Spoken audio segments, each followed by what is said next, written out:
guys, morning, afternoon, whatever time you're watching, welcome or welcome back to my channel. So for today's video is that time of the year where I will be sharing my Halloween look. And for this year's Halloween, I went for the Black Swan. And yes, I'm so happy to do this. But before we proceed to the actual video, I just want to share my small business. And that is Decent Fragrances. So if you're not familiar with it, this one is an inspired perfume line, meaning mga inspired version siya ng mga luxury perfumes. And this one is oil-based, kaya long-lasting talaga siya. And it has 8 scents in total. We also have scents for men. And it only retails for 219 pesos. Available kami on Shopee for cash on delivery. So yeah, might as well check it out na rin, guys. So ayan, without further ado, let's start this video. I just want to share my nails for this look. Ayan. And then, red yung labas niya na meron siyang parang crown details para mag-match dun sa crown. Mamaya, ipapakita ko sa inyo. And I was a Playboy bunny last year. And now, medyo mas magiging classy lang tayo. Magiging ballerina tayo for today. And medyo fierce yung kind of ballerina. And medyo heavy tayo dahil tayo yung Black Swan. Gusto ko kasi medyo glamorous pa. Kaya gagawin ko yung own version ko of my Black Swan. Though black pa rin naman, and mag-wing lang tayo for this look. For our moisturizer, I will be using this Eye White Aqua na moisturizer. After we moisturize our face, I will go straight on with my ever-favorite na Eye White BB Holic. So ayan, Eye White baka naman. When it comes to base, talagang trusted ko na yung mga Eye White products. And ito, this one is in the shade Light. So ayan, para mas maging dewy lang yung look natin.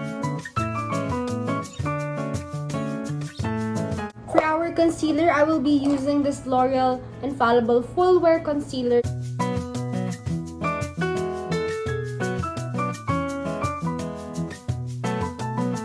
And then maglalagay lang tayo ng parang illuminator. And this one is the Pearl Glassim by Celeste ko in the shade Moonstone.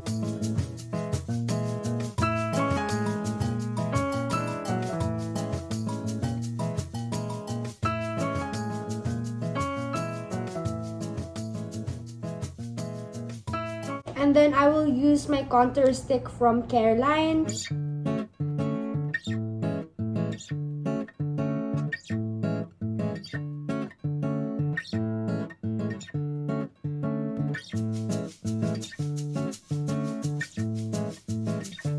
For our cream blush, I will be using this Izzy & Co na cream blush in the shade For Real.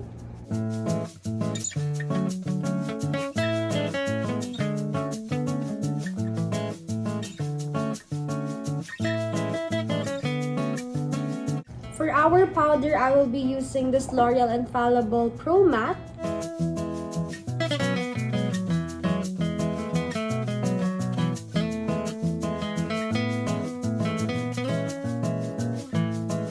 So for our brows, gagamit lang ako ng Got2b Ultra Glued. And then for our brow pencil, I will be using the Super Fine Liner. So alam niyo naman yan yung routine ko. I'll be back after I finish my brows kasi medyo matagal siya. Now, we just finished doing our brows. Now, let's proceed naman sa ating eye makeup. And I feel like the whole face, kahit yung usual routine ko lang yung gagawin ko. But when it comes to the eyes, dun talaga tayo kailangan magbago dahil ito yung magdadala ng buong look natin. And of course, my ever-favorite na eyeshadow primer. And this one is from the Essence Eyeshadow Primer. So, ipaprime ko lang yung lids ko.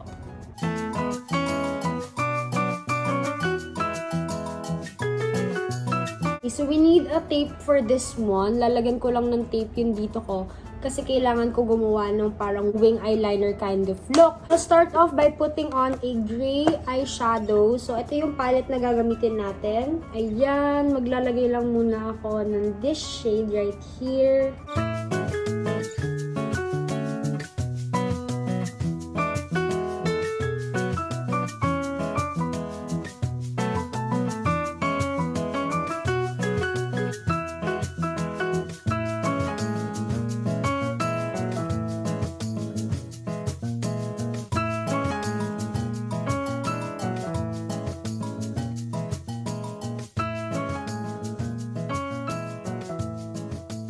I'm back and I'm done with my eyes. Nag-double wing ako para mag-create ng parang feather. Then nagkaroon ako ng inner na eyeliner. I'm really happy with how it looks like. For our contour, I will be mixing the Tevian and the matte bronzer from LA Girl.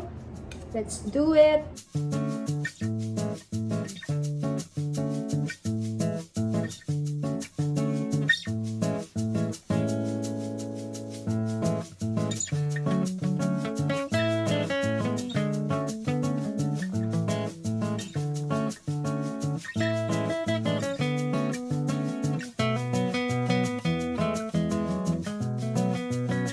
For our blush, I will be using the Milani Baked Powder in Dolce Pink.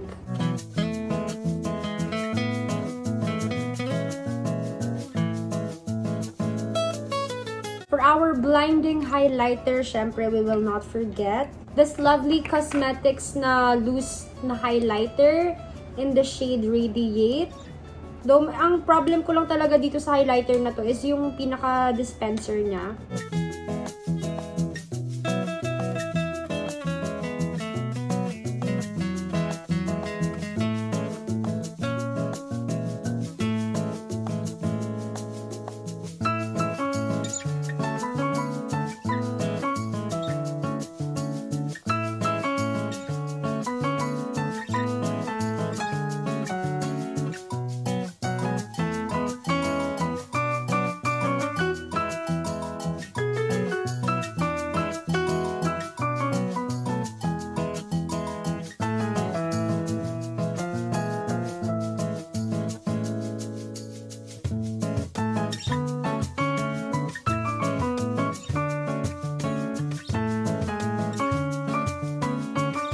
For our setting spray, I'll be using this All Day Tight Makeup Setting Fix. For our lipstick, ito lang hindi ko napaghandaan. Pero kung may black lipstick ako, definitely mag-black lipstick ako. EB Advanced LTD Liquid Lipstick, my OG favorite na nagsisimula pa lang ako mag-makeup. And I got it in the shade Moody Merlot. And I think this will do already kasi sobrang dark red niya talaga.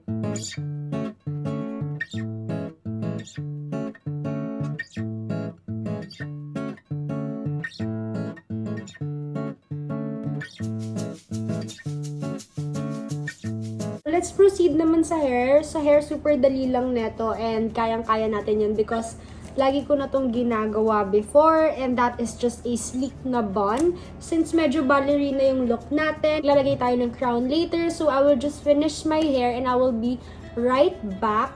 So, I'm back guys and this is the final look. So, ayan, itong crown na to, nabili ko lang din siya sa Shopee. And even this dress, ililink ko down in the description. Actually, this one is a reworked outfit already because if you've been following me and you've watched already my party dress na Shopee haul, ito yung isang dress na nandun and nilagyan ko na lang siya ng parang pa-corset na vibe like that. And then, nag-add ako ng little details na parang rhinestone dito kasi parang feeling ko masyado ng bongga and hindi na magiging Black Swan vibe pag maglalagay talaga ako ng actual choker since meron tayong statement na headpiece which is yung crown. Super ganda yung crown. I really like it. Ang tagal kong hinanap nito sa Shopee kasi ayoko yung crown na parang headband type of crown lang na parang nandito lang sa harapan yung makikita yung crown. Gusto ko 360 degree pasin crown talaga siya na paikot. Really happy. I got this for like 300 plus pesos sa Shopee and sobrang worth it niya. Hindi siya nabibigyan ng justice sa camera and sa videos. Pero in person, sobrang sparkly niya. Even my makeup. Meron ako ditong parang, I don't know what you call this. Meron akong lace na parang gloves design, ganyan.